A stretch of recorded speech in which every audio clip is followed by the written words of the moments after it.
Hi everyone, Anthony Fantano here, internet's busiest music nerd, and it's time for a review.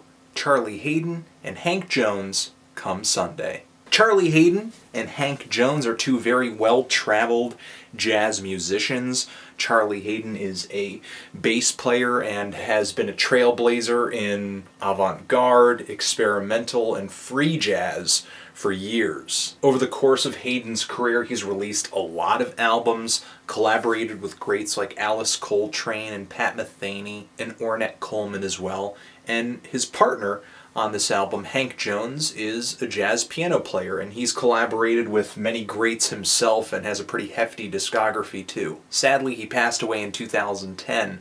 I don't know how much more recorded material there is out there of him that's yet to be released that would still sound fresh and interest his fan base, so I don't know, this might be the last new recording with his piano playing on it to come out. This album, Come Sunday, it's Charlie Haden on upright bass, Hank Jones on piano, just reinventing all of these spirituals, gospel songs and hymns, and traditional songs, folk songs as well. You know, I never really bring it up, but I've always kind of had a real sweet spot for this kind of music. I actually even subscribe to a YouTube channel called Strolling Down Memory Lane that throws up that kind of music all the time.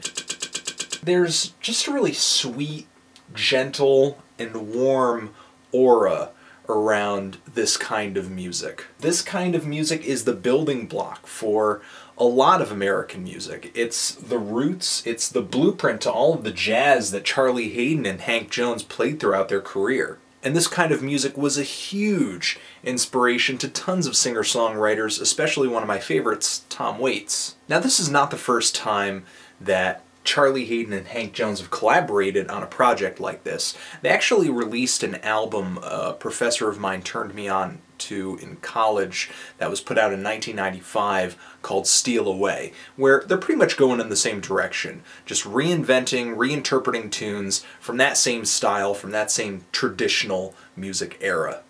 If you've ever wanted to listen to music that just felt like it had lots of dignity,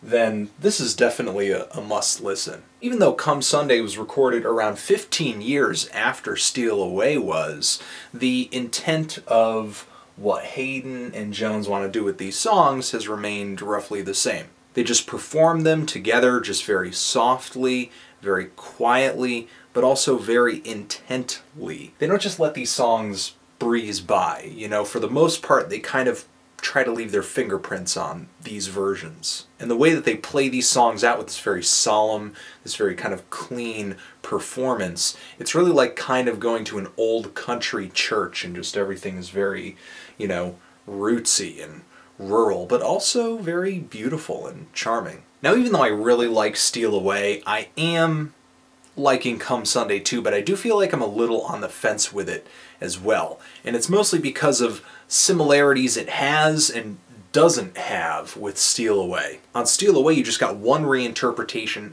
after another of these old standbys that were quiet but very passionately played. And the tone of the instruments was really nice too. The bass was soft but very punchy, very kind of had some thickness to it. And the piano, though it was quiet, it had these very light, lush rushes of sound sometimes too, and Hank Jones displayed a lot of very nimble playing when.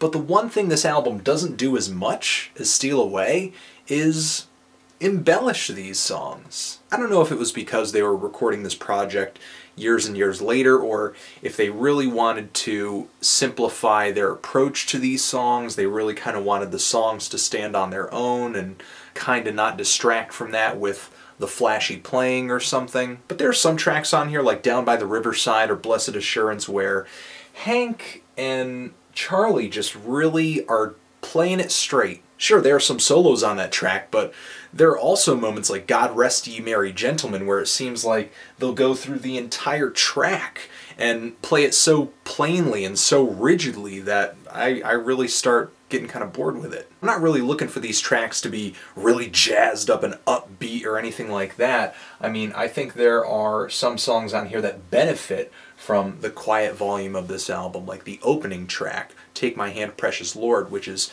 just played so slowly and so softly that it just reaches new levels of beauty for me. And those are the spots that really hit me on this album the heaviest.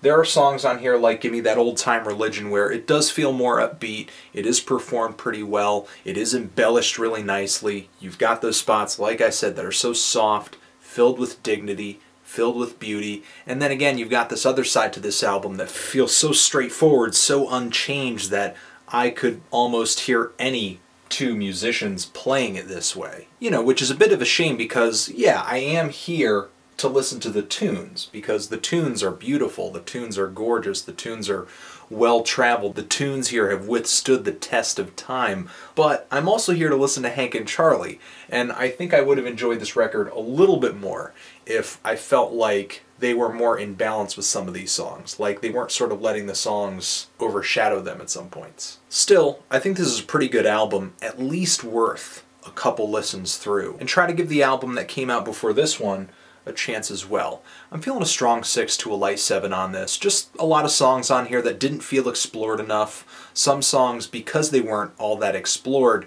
ended up being pretty short. But if any of you have listened to this, and if you have, let me know.